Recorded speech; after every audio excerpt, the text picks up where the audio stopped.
Yeah, thank you. Yeah, so as requested, if you guys can just switch on your cameras, if that is possible, please do that.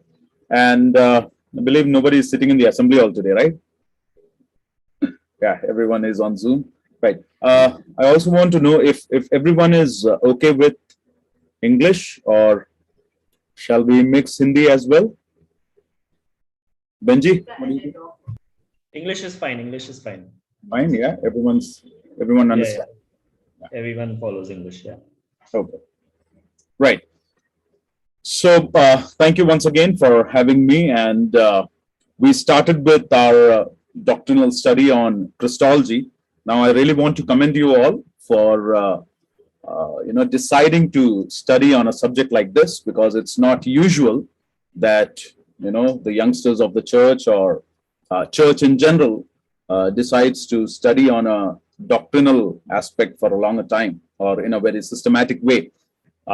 We all study it in bits and pieces from here and there, but studying it systematically requires patience and time and interest as well. So what we have begun is basically a systematic approach of studying Christology. And when we speak about Christology, Christology is nothing but study about Christ. It is about the life of Jesus Christ, and what the Bible reveals about Jesus Christ. We see it in different aspects, and from historical perspective, as well as from the divine and man's perspective. We bring it all together and go into this subject, and we study this subject.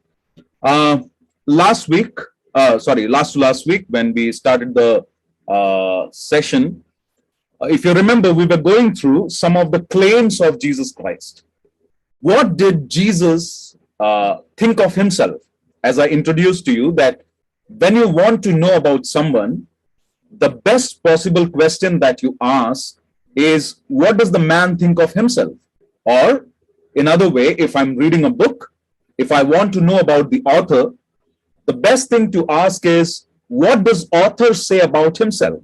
So that's the question, or that's the approach that we took in understanding Christology from the beginning.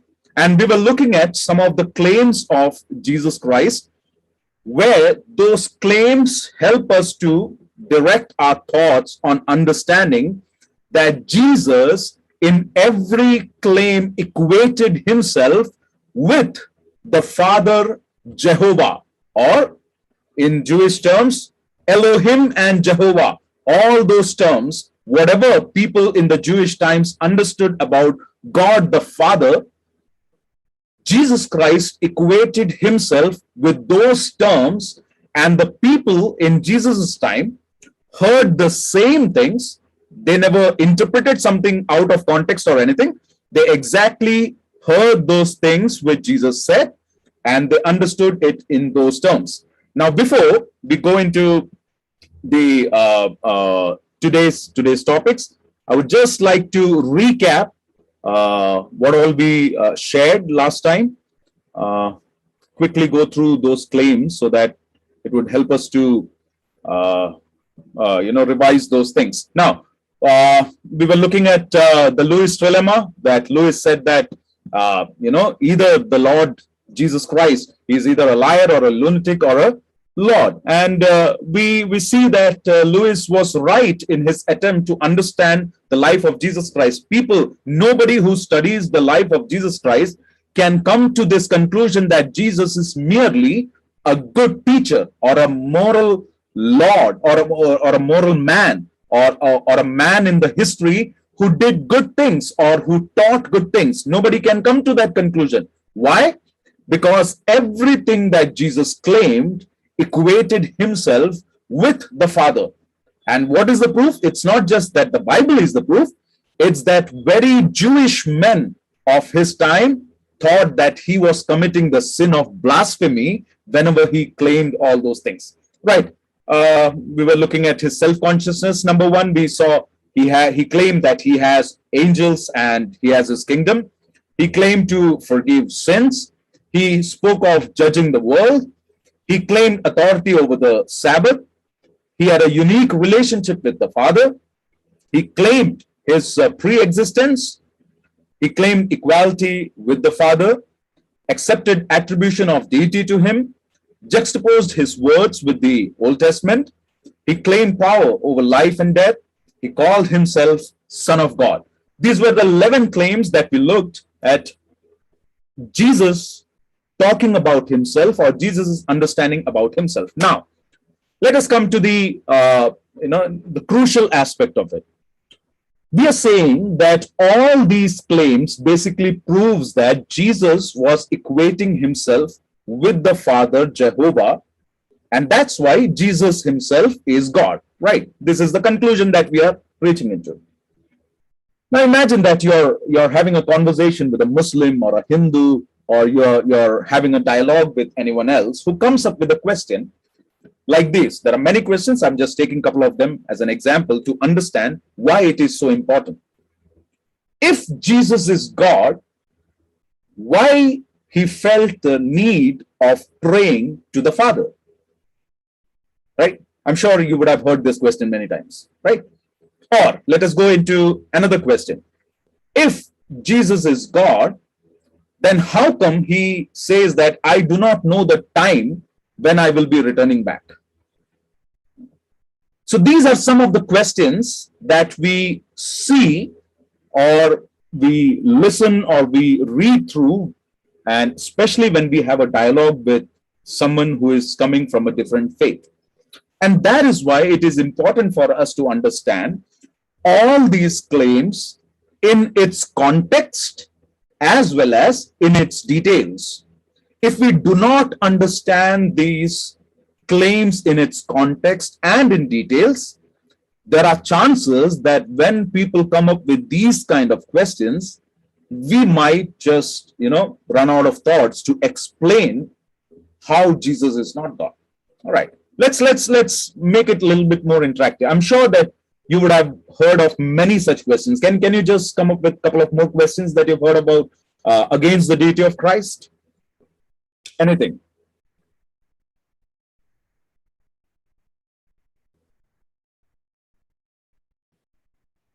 I believe all of you intend and try to share the gospel, right?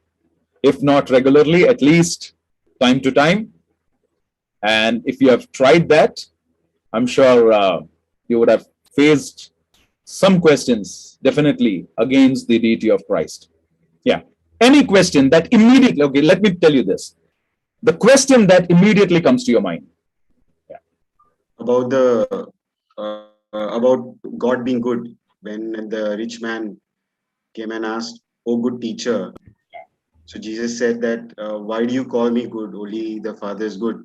So that is a statement, as a claim that people use as an objection to our beliefs. Right. Yeah. Anyone else? Any other questions or objections you've heard of against the deity of Christ? अर्पण, छत्तीसगढ़ में हिंदी भाषी क्या बोलते हैं?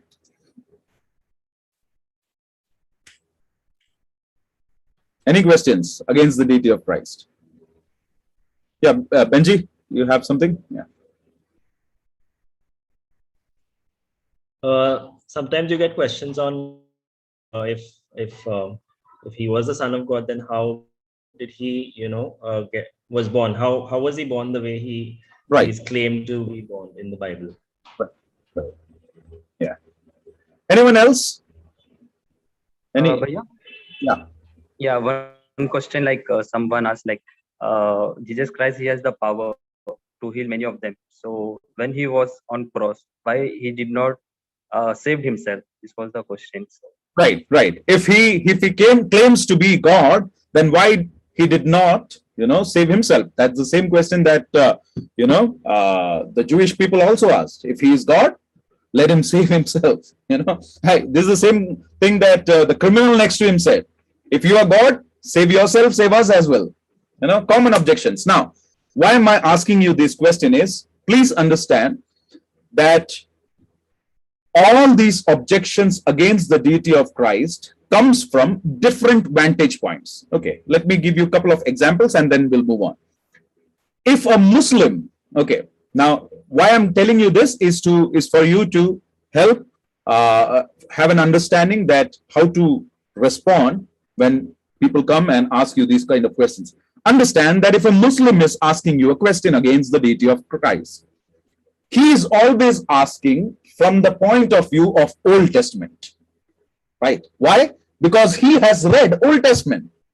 Okay, so always understand a Muslim's question would be always from the perspective of the Old Testament. He has a problem that Jesus is equating himself with Yahweh, on whom even Muslims believe. For them, Allah or Yahweh are equal. And they have a problem that Jesus is equating himself with Yahweh. The second problem that they have is Jesus is one of their prophets. And a prophet is not equal to God. So that is their another level of objection. Now, coming to Hindus, what kind of questions do Hindus have? Now see, please understand that when you read or study Hinduism, you see a plurality of gods. So they do not have a problem in saying that Jesus is one of gods. You know, they never have that problem. They would say, okay, fine. Like for me, Ram is there or some other God is there. I also believe that Jesus is God. They never have a problem in accepting that Jesus is God. The problem comes when you say that Jesus is the only God, right? Is the only way to life or to salvation. Their problem arises there. Going to the atheists or people from different worldviews, what is their objection? Their objection is mostly from the historical perspective.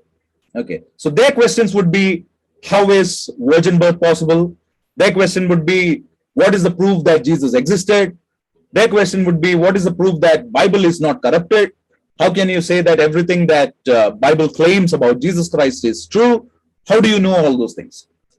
So everything about the deity of Christ, when you listen to the objections, you can immediately classify them into different categories. So if a religious person is asking, his objection would be something else. If a historian is asking, his objection would be something else. If a secular person is asking, his objection would be something else. And that's why for us believers, it is important that we not just know these claims very well, we also should know the context of those claims. For example, let me just quote this example and move on. The claim number 11, Son of God. What is so special about Son of God? Can God have a son? Why is that phrase used in Jewish times? What was the problem?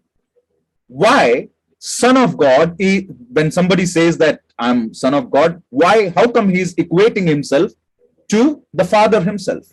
See, we need to understand all these things from the very context and the very concept that is spoken in the Jewish times. So was just throwing some ideas so that you can understand clearly those claims. And when you study the deity of Christ in more details, you can keep all these things in your mind and ask more questions. I'll try to take at least 2 sessions on the common objections on Christology, not just on the specific ones, where we would just go through some quick questions and try to see some of the explanations. We'll move forward today and we will look at the quintessential quartet, or the 4 Christological passages which makes Christology possible. If you remove these 4 passages from the Bible, the Christology becomes empty. And what are those 4 passages? Very familiar to us. Number 1, John chapter 1, verse 1 to 18. We know that Jesus is portrayed as the God of incarnation. We know about John 1:1. It starts with, in the beginning. And from there on, John speaks about how the Word incarnated dwelt among us. And then he claims that Word pre-existed with God from eternity. So John, in the beginning of his writing itself, places Christ in a very unique position. And that's why if you want to study the deity of Christ in details, the Gospel of John or the writings of John are the best way to understand the deity of Christ, because John is the one who speaks a lot about the deity of Christ. So John chapter 1, verse 1 to 18 speaks about Jesus Christ as the God of incarnation. Passage number 2, Philippians chapter 2, verse 5 to 11. We quite often read it in our worship time for the exaltation and for praise and worship. He humbled himself. So Paul here portrays Christ as the God of humiliation. Okay. Verses 5 to 11 speaks about how Jesus Christ, being equal to the Father, he took upon himself this body and lowered himself, humiliated himself, became humble and became nothing for our sake. Colossians chapter 1, verse 15 to 23, that Paul again speaks about the firstborn. He says that Jesus Christ is the firstborn among every created things. He is the first, number one among all that has been created. So he talks about Jesus Christ, or he portrays Jesus as the God of creation. And finally, Hebrews 1, 1 to 4. He talks about Jesus Christ as the God of revelation. Okay, very interesting passage. I'll just quickly read through those 4 verses, because those are crux of who Jesus Christ is. Hebrews chapter 1, first 4 verses. God, after he spoke long ago to the fathers in the prophets, in many portions and in many ways, in these last days, has spoken to us in his Son, whom he appointed heir of all things, through whom he also made the world. Through whom he also made the world. And he is the radiance of his glory and the exact representation of his nature, and upholds all things by the word of his power. When he had made purification of sins, he sat down at the right hand of the majesty on high, having become so much better than the angels, to the extent that he has inherited a more excellent name than they. Look at how beautifully Jesus Christ has been portrayed by the writer of Hebrews, where he says that who is he? He is being appointed as the heir of all things, through whom God made this entire world. And he says that he is the exact representation of his nature. Whose nature? God's nature. Jehovah's exact representation. Who is this Jesus? When he came to this world, people interacted, people saw, people felt and experienced the nature of Yahweh God. People felt the Elohim walking among them. People experienced the great creator sustainer among them, doing the great work of God. So that is the God of revelation. So we see 4 important passages on Christology.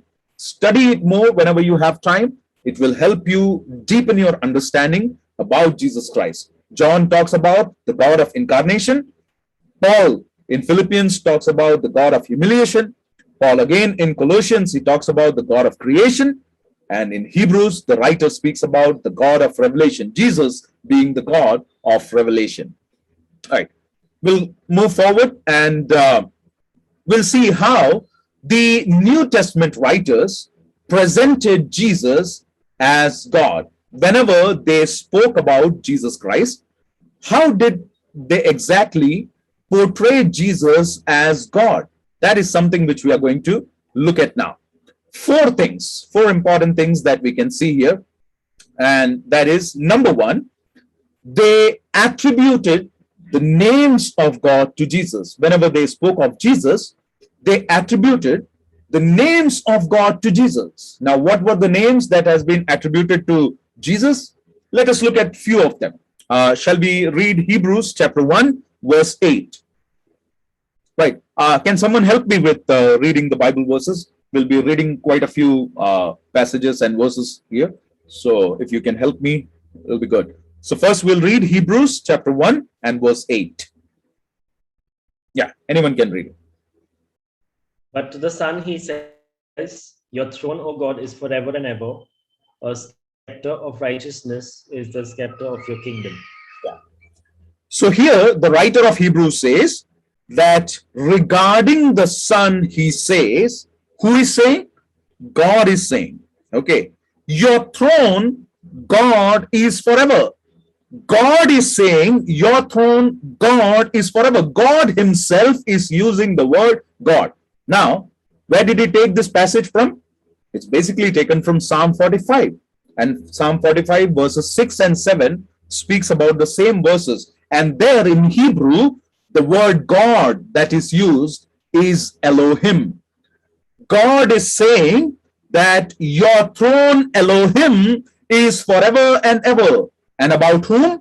This is being spoken about Jesus Christ. So, the writer of Hebrews is attributing the name Elohim for Jesus Christ. God for Jesus Christ. We'll look at another passage, John chapter 20, verse 28. John 20, 28. Very famous one. Yeah. John 20, 28. Thomas said to him, my Lord and my God. Yes. There he used the word ho kyrios, ho theos. These are the words used by Thomas for Jesus Christ. When he looked at the resurrected Jesus, whom he actually did not believe in the beginning, he said that unless and until I don't see the wounds of his hands and I won't touch him, I will not believe him. And Jesus appeared for Thomas. See, that's the beauty of Jesus, right? I always give this example. See, Jesus could have simply left out Thomas, right? When he appeared to the entire disciples, he basically showed himself to them. And these disciples, they went to Thomas and said that, Thomas, we saw Jesus. Thomas said that, I'm not ready to believe it yet. Unless and until I don't see the evidences, I won't believe it. Jesus could have easily said, Thomas, if you don't want to believe, don't believe. I give my example, like my name's example. Thomas, if you don't want to come, don't come. I will take a Varghese instead of you. So Jesus didn't do that. Just for Thomas, he appeared again, and see what was the result out of it. One of the most profound statements made about Jesus Christ in the entire New Testament. Ho kyrios, ho theos. Somebody who saw Jesus and used the very words used for God when Jesus appeared to him. And this was the same Thomas who was sent to the doubters' land of India, who preached gospel to India. Why? Because he had the confidence that the person who is standing in front of me, he is the Theos. He is the Theos, Yahweh, Elohim, God. He is the one. Titus chapter 2, verse 13, we don't have to go into that. Titus basically uses the word, our great God and Savior. That is the word that Titus uses for Jesus Christ. John chapter 1, verse 18, he says, he is the begotten God. So everywhere you can see the same words used for Jesus Christ, Theos, in Old Testament, Yahweh or Elohim. The same words being attributed to Jesus Christ. You can also see another word that has been quite used extensively in New Testament, and that is the word Lord.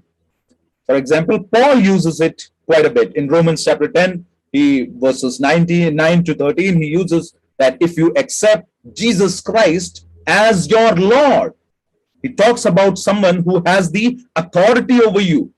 Talks about the word Lord. Matthew chapter 22, verse 44, again, he talks about David calling Jesus Christ as Lord, basically quoting from Psalms. So these are the names that New Testament writers attributed to Jesus Christ. So the names of God that has been used for Jesus Christ by New Testament writers. Second, how did the New Testament writers present Jesus? They attributed the works of God to Jesus as well, not just the names of God, but also the works of God. What were some of the works of God? God created the heavens and the earth. That's what we see in Genesis 1:1. And that is exactly what John speaks in John chapter 1, verse 3. He says, He is the creator God. Can we read quickly John chapter 1, verse 3? He says, all things came into being through him, and apart from him, not even one thing came into being that has come into being. So he attributes the creator, the work, creation, to Jesus Christ, that Jesus Christ is the creator God. Colossians chapter 1, verse 16. Again, Paul uses the same word. He is the creator of everything that has come into existence. Number two, the second word that has been attributed to Jesus Christ is the word sustainer. Colossians chapter 1, verse 17. We can quickly read, and there Paul attributes the work of God to Jesus Christ, that is being a sustainer of this entire universe. Colossians chapter 1, verse 17.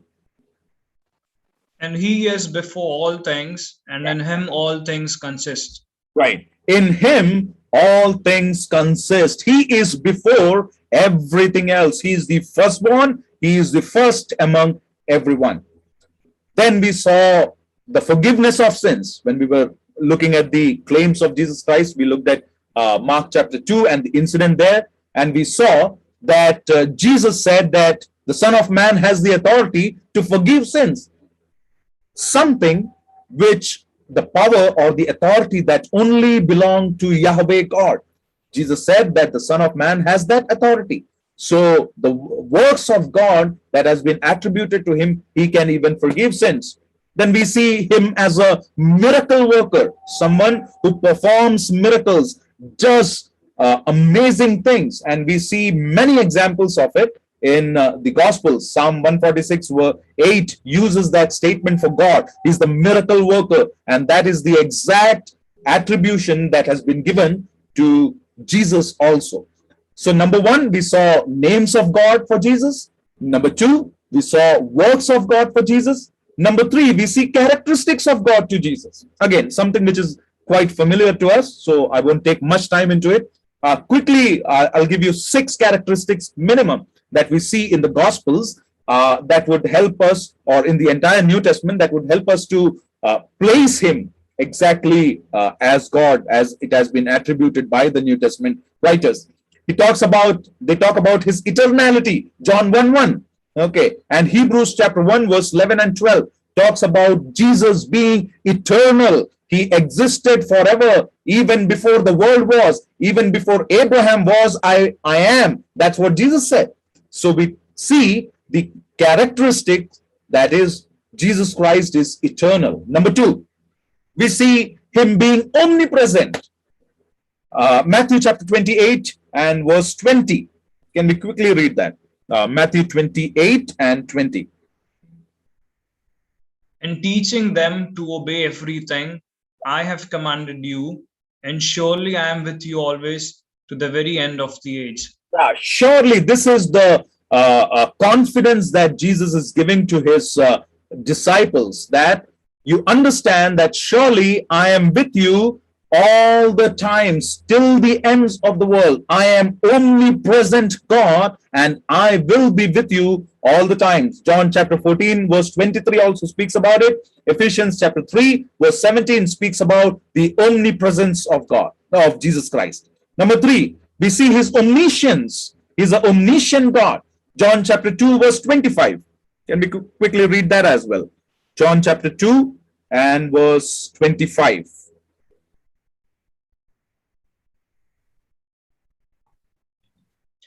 He did not need any testimony about mankind, for he knew what was in each person. Yeah, for he knew what was in mankind, what is going through man's heart. He knows the mind and the heart of man. He's an omniscient God.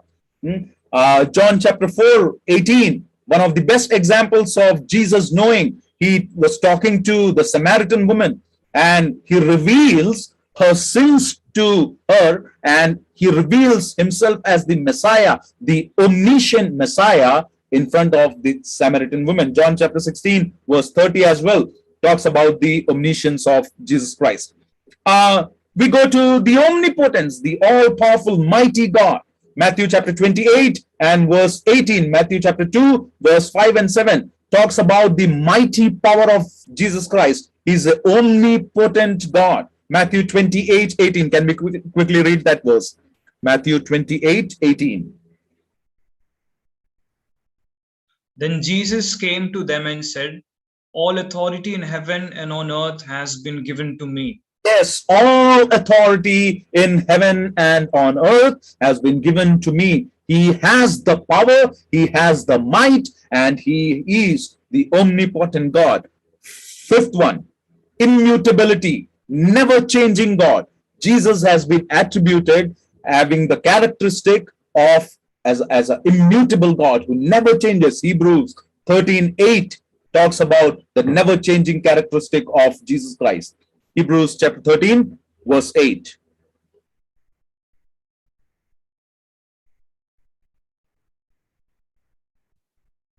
Jesus Christ is the same yesterday and today and forever. Right. He never changes. Right. One of the most famous verses that we have learned in Sunday schools. He never changes. That has been an attribute of God, Yahweh, that has been given to Jesus Christ. And finally, the sixth characteristic, he is life. Who is life basically? It's only God who is life, right? We see in the book of Genesis that when God created Adam out of the soil of the land, and he created him, and he basically blew into his nostrils the life. The word that is used there is pneutos, the blow of life or the wind of life. God is the very source of life. Again, the same characteristic has been used for Jesus Christ in the New Testament by New Testament writers. They say he is life. John chapter 1 verse 4, we know he is the life. John 14:6, Jesus Christ says, I am the life and the resurrection. So the characteristic of Christ as life has been displayed or being presented by the New Testament writers. So we see at least 6 characteristics. There are many other characteristics we can go into, but the important ones which the Jewish people understood about Yahweh has been presented or attributed to Jesus as well by the New Testament writers. And the fourth point, that is, they attributed the worship of God to Jesus. Now, this is where Muslims have a lot of objection about. How can you worship Jesus? But New Testament writers, when they presented Jesus, they presented himself as a God who has to be worshipped. John chapter 5, verse 23, he equated himself to the Father in the glory and honor. John 5:23. Can we read it quickly? John 5:23. That all may honor the Son just as they honor the Father. Yeah. Whoever does not honor the Son does not honor the Father who has sent him. Right. That all may honor the Son as they honor the Father.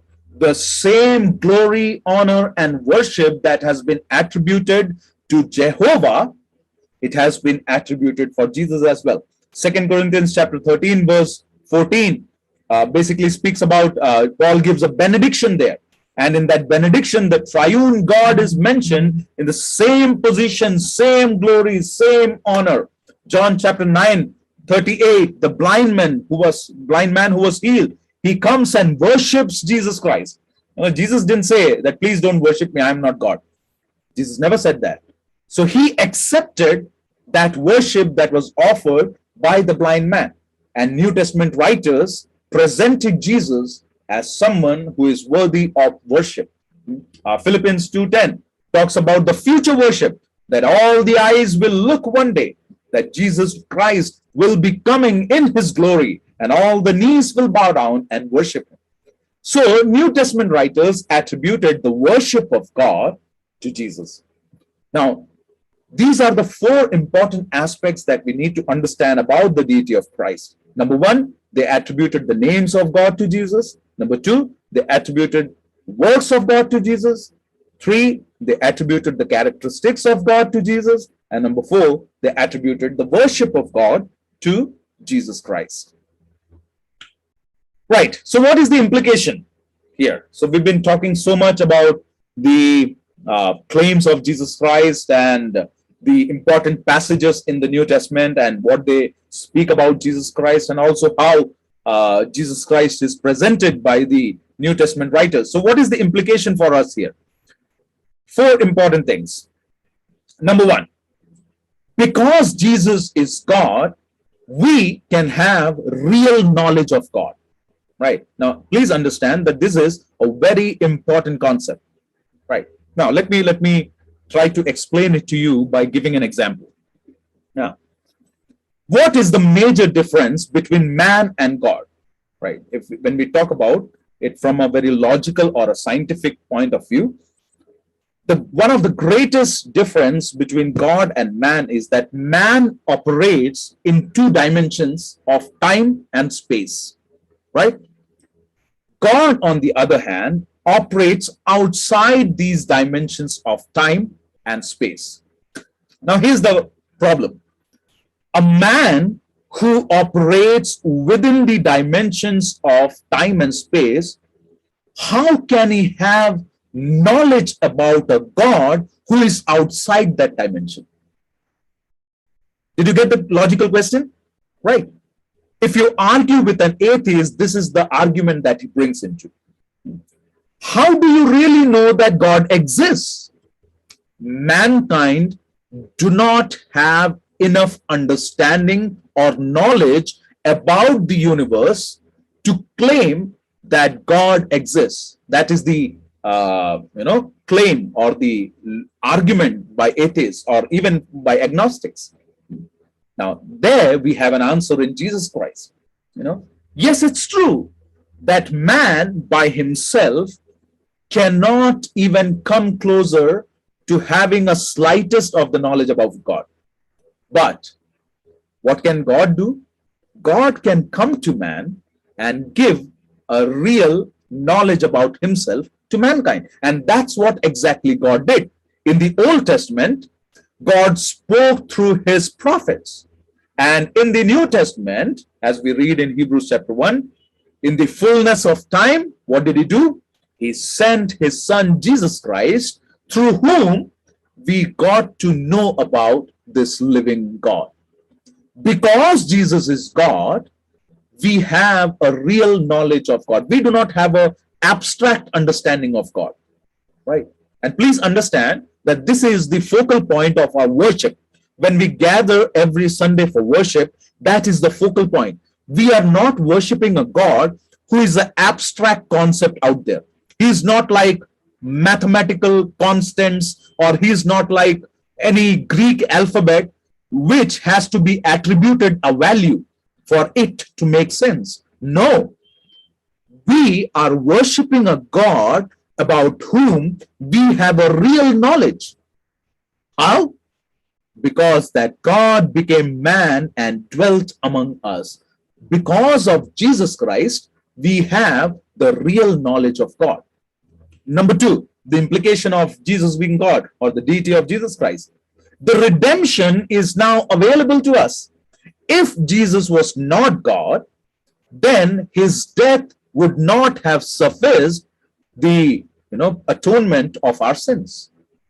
It was not possible, because there is no one in this entire universe who is sinless, who can shed his blood for us.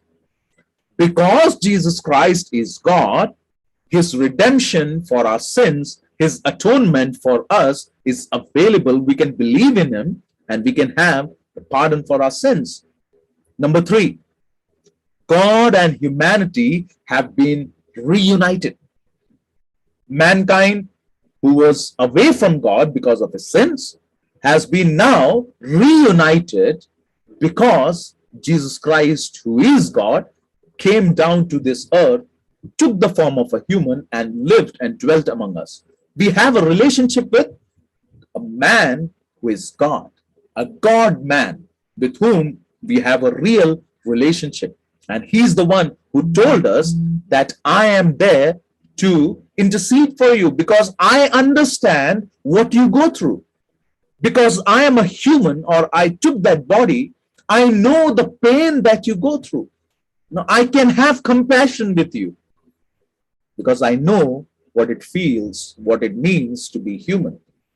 It is only Jesus Christ who can describe the condition of humanity in its best possible way. No philosophers in their entirety of volumes ever written on mankind or on human conditions can ever describe what it means to be a human being. No, they cannot. It's only Jesus Christ who reunited God and humanity who can speak about what mankind is all about. Number 4, worship of Christ is appropriate. If Christ was not God, then obviously our worship would be in vain. We cannot worship Christ just because he took a form of a man, right? He is God, and that's why worship of Christ is appropriate for us. So, dear brothers and sisters, let me encourage you this evening that when you study about the deity of Jesus Christ, it is not just for the head knowledge, for us to understand this doctrine systematically, but for us to come closer to this Christ and to get to know him, have the real knowledge of this Christ that can transform your life. Understand Christ in your life as you have never understood before. You have to go through these passages and get to know him closely in your life, and then these things will start making sense to you. Right. So we'll go forward and we'll look at the second portion of Christology, and that is the humanity of Jesus. Till now, we were looking at the deity of Jesus, and today we'll start with the humanity of Jesus, and we'll see 7 important points about the humanity of Jesus Christ and how the New Testament presents to us this man Jesus in a way where we can understand him to be human. Number 1, he had a human body. Very obvious thing, right? So these 7 points are very easy because we all know and understand it very clearly. So I will not spend much time in it. We'll quickly go through all these things.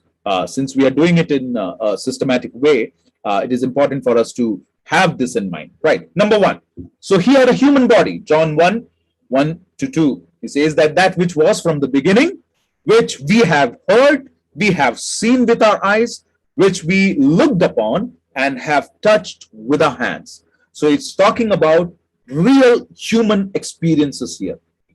John, when he's talking about Jesus Christ, he's saying that we, all of us, we experienced a man. We never experienced a supernatural power.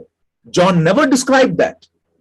John said, we heard him, we have seen him with our eyes, we looked upon him, and we have touched him.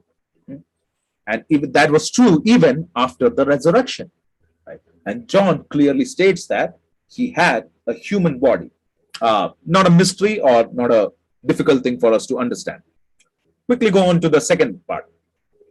What makes him human? Number 2 is that he had a family tree as well. So every man who is born in this world has a family tree.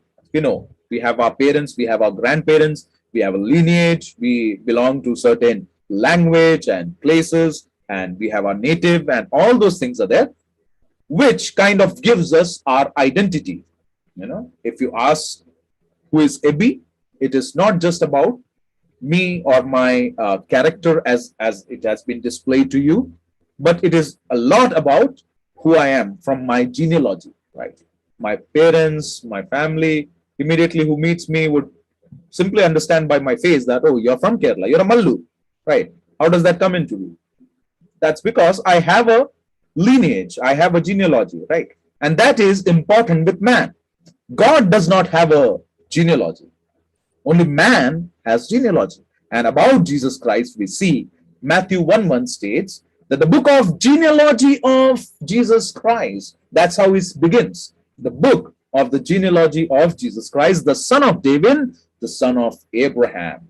That's how Matthew begins. Luke, again, well-known scholar, he says, in chapter 3, 23, 38, Jesus, when he began his ministry, was about 30 years of age, being the son, as was supposed, of Joseph and the son of Eli. And he goes on to say that. Now, please understand the context of these two writers. Why did I quote Matthew and Luke only here? Is because, first of all, they are the ones who give the genealogy in details. Number two is that Matthew is writing to the Jews. Luke, on the other hand, is writing to the Gentiles. And Luke also is a very learned scholar as well. His writings would be then taken to royal families, to people in authority, and would be credited as one of the most authentic writings ever. Okay. So if you ask which gospel should be scrutinized in order to get most of the evidences about Jesus Christ, that is the Gospel of Luke, because he's the one who presents the life of Jesus Christ one by one with a lot of evidences. Okay, so Matthew writing to the Jews, Luke writing to the Gentiles, both of them speak when they introduce Jesus. They don't just introduce Jesus as someone from Bethlehem or someone from Nazareth. No, they introduce Jesus as we introduce a man. Okay, this is the son of so-and-so. This person is so-and-so, he's from so-and-so. So he explains about the genealogy, proving that he had a family tree and he was genuinely a human being. Next, he had human experiences. All right, we know the Gospels, so we don't need to get into the details of it. Luke chapter 2, 52 mentions about how Jesus grew. It says that Jesus increased in wisdom and in stature and in favor with God and man. Even men, when they met him, they understood that he's increasing in wisdom and stature. Matthew 4:2, after fasting for 40 days and 40 nights, he was hungry. John chapter 19:28, after this, Jesus, knowing all that now is finished, said, I thirst. So he had real human experiences. Even after resurrection, he had real human experiences. He went to his disciples, if you remember, after the resurrection, and he asked them, is there something to eat? So he had that human body. John 4:6, Jacob's well was there. So Jesus, wherein as he was from his journey, was sitting beside the well. It was about the 6th hour. He got tired. So he had all those human experiences. So anyone who claims that Jesus was not really a human being, he was some sort of supernatural man living in this world, all these experiences proves that objection wrong. If you read about the resurrection theories, in this world there are a lot of resurrection theories that speaks against the resurrection of Jesus Christ. One of those resurrection theories is that Jesus actually did not die on the cross. It just merely appeared as if Jesus died. Why? Because Jesus never had a human body. That is one of the greatest objections from the 18th century, that he never had a original body, or he was not. Even when we study about hypostatic union, or the two natures of Jesus Christ coming together, which we'll be dealing in the next session, there we'll see one of the earliest heresies against Jesus Christ was this, that he in reality did not have a human body. Because for the people of those times, in the ancient times, to understand and to comprehend this fact that God can actually take a real human body was really difficult. You come to Eastern world, it is one of the most easiest thing to explain to them, that Jesus Christ came to this world and took a body upon him. They'll say, okay, fine, right, we understand. Why? Because even their gods have done it. So for them, it's not a big deal. You go to the West and try to explain them that God became man, and there the questions rise. They have a lot of objections in understanding how can God come to this world and take up the human body. So he had human experiences, which tells us that he had a real body. Fourth point, again, very obvious one. He suffered and died. Gospels explain in a very vast manner about his suffering and about his death.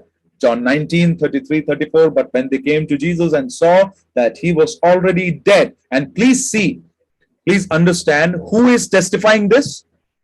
This is not his disciples. It was Roman soldiers who said that he is already dead. They went to Pilate and said that this man who was on the cross, he is dead. They saw another criminal, he was not dead, so they broke his legs. But when they saw Jesus, he was already dead. And that is what they went to Pilate and they reported that this man was dead. But one of the soldiers pierced his side with a spear, and at once there came out blood and water. So he suffered and he died. Next one, fifth point. He also had human emotions and intellect. Now, please listen to this very carefully. Many times when we picturize Jesus in our mind, we only think about the intellect of Jesus from God's perspective. Jesus is God, that's why he knows everything, right? He is omniscient God. He knows everything, right? That's what we picturize about him many times. But please understand that Jesus, time to time, in many incidences, proved to his listeners that his intellect was also submissive to the human body that he has taken. That means when Paul says in Philippians chapter 2 that being equal to God, he did not consider it fit to keep all that powers with him, right? This is what he means, that he was subjected to the human intellect, right? We'll read some of the verses which I mentioned here. John 13:23. One of his disciples whom Jesus loved was reclining at table at Jesus' side. Talks about the love that Jesus had for his disciple. Matthew 9:36. When he saw the crowds, he had compassion. So as a human, he had compassion for people who were suffering. Mark 3:5. And he looked around at them with anger, grieved at their hardness of heart. So he had that frustration and anger. John 11:35. We see the classic verse. Jesus wept when Lazarus was no more. He was dead. Jesus went to Martha and Maryam, looking at the grief that they are going through. Even Jesus Christ, we see the emotions of Jesus Christ. Mark 19:21. Now, Mark 9:21. Now, this is what I was pointing at. And Jesus asked his father, how long has this been happening to him? Wasn't Jesus God to know how long, this has been happening to him? Now, that's where the point that I made, that Jesus time and again made that point, which was very clear, that his intellect, he even submitted that to God's hand by taking the human body. And that's why, again, in Mark 13:32, he said, but concerning that day or that hour, no one knows, not even the angels in heaven, nor the Son, but only the Father. That means he actually submitted himself and had the human intellect. Yes, time and again. So now, this could be a little bit of, a little bit hard for us to understand how Jesus operated. In some incidences, we see that Jesus knew their hearts. Because he's God, he knew their hearts. He knew everything. What they were going to do, what they were thinking, Jesus knew everything because he's God. And in some incidences, we see that he is saying that, I have only human intellect, so even the Son doesn't know about it. Or he asking a question genuinely that he doesn't know how long this has been happening to him. So we see him operating in both in the divine form and in the human form, time and again, which shows that he was both God and man at the same time, fully God and fully human. If these incidents will never happen, it was very easy for us to say that, Jesus actually never had, fully human intellect or emotions. So this proves that he had a body. He had a religious life as well. Being a human being, he had a religious life. Luke 4:16. And he came to Nazareth where he had been brought up. And as was his custom, he went to the synagogue on the Sabbath day and he stood up to read. He was raised as a Jew. He was raised in an Orthodox Jewish family where they went regularly to synagogue to listen and to read from the word of God. And that's what he did exactly. Luke 6:12. In these days, he went out to the mountain to pray, and all night he continued to pray to God. So he had a religious life, which means that why? So this question that we were earlier thinking about, why did Jesus pray if he was God? You know, being a God, he did not need to pray to God, pray to his Father. But being a human, it was important for Jesus to pray to Father so that he can understand the Father's will for everything that he's going to do. You know, Jesus also claimed that I do nothing by myself, only that which my Father tells me. That means knowing the will of Father was utmost important for Jesus the human.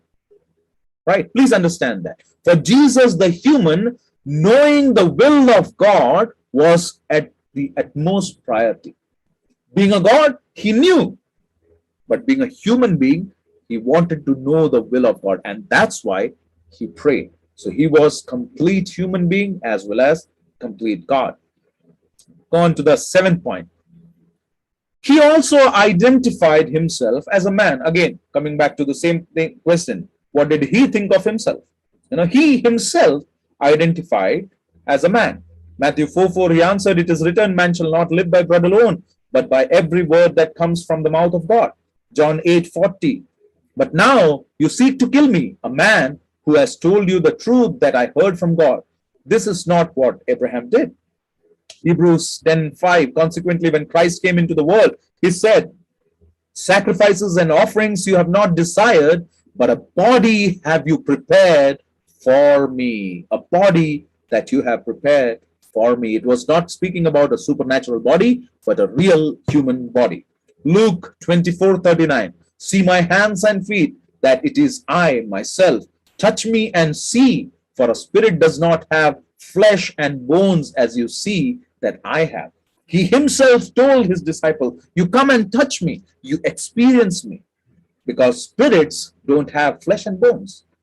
Since I'm a human, you can touch me and you can experience me because I am completely human. So these 7 claims help us to understand about the humanity of Jesus Christ, that he was not merely, looking like a human being, but he was in reality a human being. Right. Okay, implications of humanity, of the humanity of Christ. Now, if Jesus took upon himself the body, the human body, what does it imply for us today? Okay. Number 1, the atoning death of Christ can truly avail for us. Now, that is what it implies.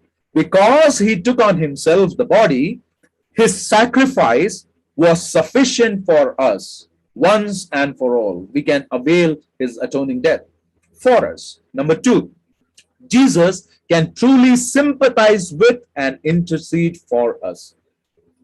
Now, we don't have a God who, fakes his compassion upon ourselves, who would say that, I understand what you're going through.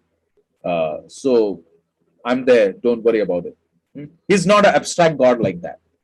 He's someone who went through that pain. He suffered all those things, and that's why he can truly sympathize with us and intercede for us. When we go through that pain, Jesus actually understands the pain that we are going through, and he starts crying in front of Father, Father, my son or my daughter is going through that anguish and pain and anxiety. Have mercy upon him. He can truly sympathize and intercede for us because he is a human being. 3, Jesus can be our example, right? Many times we say that, how is it possible that whatever Bible says, instructions about life, how can we live such a holy life, such a sanctified life, such a righteous life? Jesus proved that being a human being, you can live such a life. Yes, of course, it needs a lot of submission of will and mind, intellect and emotions to the Father, which exactly Jesus did. And that's why he is our example. When he says that you can live a victorious life in this world, we can take it to our heart that yes, since he was victorious as a human being, we can also live a victorious life. Point number 4, God is not far removed from the human race. as he came as a human being to this world, you can understand that, he's not far. He's not far from us. He's with us all the time. He's available for us. He's present with us so that we can experience his presence and live a life which is victorious. So these are the implications of the humanity of Christ. Next topic, it's a little vast, so we'll stop here today and we'll pick it up from here next time. So may Lord help us to understand the deity and humanity of Jesus Christ in its depth, as well as relate to the implications that are there, right? I many times, this is something which I want to tell all the youngsters, especially. When you go for worship, it is good to use good terms to worship the Lord, but it is even better to experience and understand those terms from the heart. Being born and raised up in brethren circles and brethren churches, we all get into that trap of, the language. We've been listening to our uncles and aunties and church leaders and all worshiping God with big terms and all, and we pick it up. And that's exactly what we use when we go for worship. Let me ask you, how many times did you really feel or experience what you speak about Jesus from your heart? How many times were you able to say it from your heart, Lord, I love you for what you have done for me, for your atoning death. These are big words: atonement, justification, righteousness, sanctification, big words. The question is, do we really understand it? Do we really understand this Jesus so closely that every time we use those words like atonement, sanctification, holiness, and all, we really mean it? And that's what Christology is all about. Christology should take you further closer to the person of Jesus Christ. Not that you know a lot of things. No, that will not help you. But to the person of Jesus Christ, you should be so closer that every time you open your mouth for worship, it should be your experiences that comes out. Let me tell you, tomorrow morning as you sit for worship, think about, meditate upon these things, and then worship the Lord. And you'll see that sense of joy and, satisfaction of worship in your life. If you don't understand Christ closely, your worship will be in vain. So please understand that. May Lord help us to understand these things, read from these passages, especially the four quartets that I gave you. Please go through it. That will help you to understand about the different representations of Jesus Christ. May God bless all of us and help us to study this subject in details more in the coming days. We'll go through the two natures of Christ in the next session. We'll close it here. Thank you.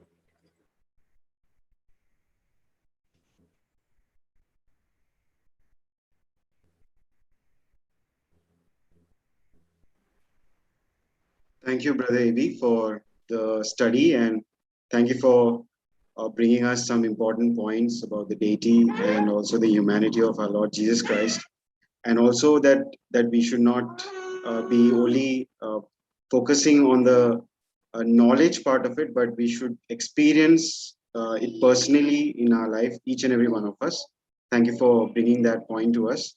And in closing, I would request Brother Philip is there. Okay, Philip is not there.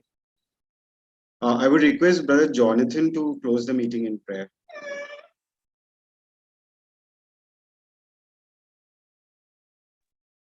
Hello. Yes, Jonathan.